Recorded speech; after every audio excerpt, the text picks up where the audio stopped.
मंत्रालय कर्मचारियों के लिए अलग निदेशालय की बजट घोषणा रुकावटों के चलते आगे नहीं बढ़ पा रही। कुछ विभागों के विरोध के बाद उच्च स्तर पर आपत्तियां होने से शुरुआत में परवान चढ़ रही प्रमुख बजट घोषणा की क्रियान्विति का काम अब अटक गया, जिससे करीब 1.5 लाख सरकारी कार्मिक मायूस है। पेश है इस पर ये खास रिपोर्ट।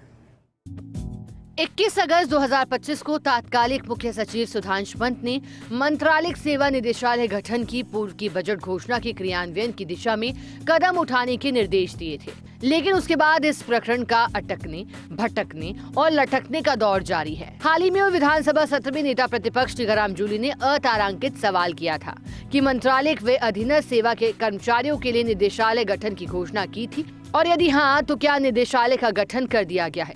इस पर जवाब दिया गया कि सीएम की ओर से 2025-26 की बजट घोषणा में कार्मिक विभाग के अध्याधीन मंत्रालयिक निदेशालय का गठन किए जाने का उल्लेख है, लेकिन अधीनस्थ मंत्रालयिक कर्मचारियों के लिए निदेशालय गठन की कोई घोषणा नहीं हुई।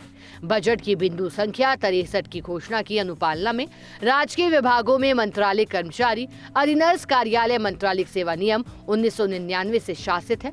इन कर्मियों के लिए निदेशालय गठन का प्रकरण परीक्षणाधीन है। निदेशालय गठन इसलिए जरूरी माना गया था कि इन कर्मचारियों की अर्ज से पुरानी मांगों, मसलों और समय समय पर आने वाली समस्याओं का समाधान हो सके।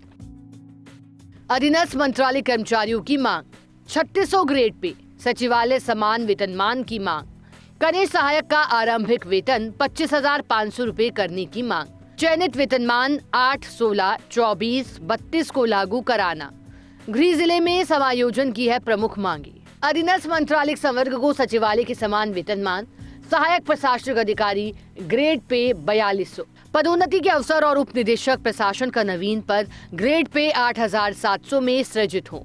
कनिष्ठ सहायक को 30 नवंबर 2017 से पहले जैसे 2400 ग्रेड पे यानी 9840 बहाल हो।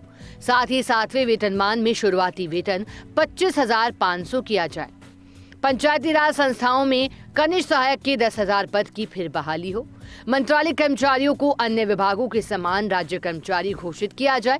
पदोन्नति के पद सृजित किए जाएं। चयनित वेतनमान 9, 18, 27 के स्थान पर 8, 16, 24, 32 वर्ष की सेवा पर दिया जाए। पदोन्नति पद के वेतन का लाभ मिले। कमेटी का रुख। कमेटी ने इनकी मांगों को किया सिफारिशों में खारिज। करीब लाखों कर्मचारियों की आस रह गई अधूरी।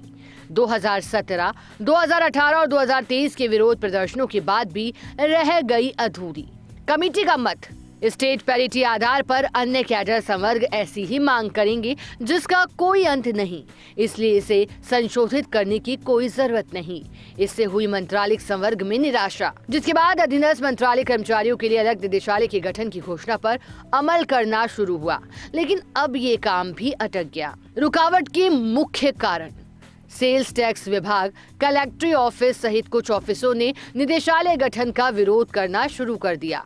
इसका मुख्य कारण एक सीट पर जमे रहने या एक विभाग में ही काम करने का मोह माना जा रहा। इसे लेकर उच्च स्तर पर कई बिंदुओं को लेकर स्थिति साफ करने को कहा गया। अब संशय दूर करने में ही प्रकरण अटक गया। ये है विसंगति। कर्मचारियों के अनुसार वेतन विसंगति में सबसे मुख्य ये है कि एक ही भर्ती प्रक्रिया में चयनित होते हैं, लेकिन वेतन और पदोन्नति में विसंगति है। सचिवालय में 4,200 और सचिवालय के बाहर चयनित कर्मचारियों को 3600 वेतन श्रृंखला मिलती है। क्या होगा निदेशालय बनने से?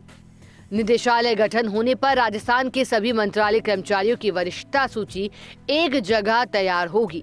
इससे मंत्रालय कर्मचारियों का समान अनुपात में प्रमोशन सुनिश्चित हो सकेगा। मंत्रालय कर्मचारियों के साथ ड्राइवर और सहायक कर्मचारी भी शामिल होंगे, जिससे उनकी पदोन्नति और अन्य समस्याओं का समाधान भी हो सकेगा।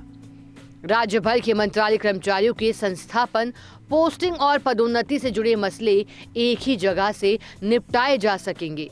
वेतन विसंगति से जुड़े कई पहलू भी निदेशालय बनने के बाद दूर किए जा सकते हैं। सहायक कर्मचारी, वाहन चालक, निजी सहायक और मंत्रालय कर्मचारियों को मिलाकर निदेशालय बनने की उम्मीद। इसमें 1.5 लाख से ज्यादा कर्मी शामिल होंगे। कर्मचारियों का अंतर विभागीय तबादला भी हो सकेगा और नई भर्ती भी निदेशालय के जरिए होगी। इससे कर्मचारियों की पदोन्नति प्रक्रिया में एक रूपता आएगी। उधर खेमराज कमेटी की रिपोर्ट में अधीनस्थ मंत्रालय कर्मचारियों की मांगे खारिज होने और अब निदेशालय गठन को लेकर प्रक्रिया अटकने के बाद ये कर्मचारी फिर आंदोलन का रुख कर सकते हैं।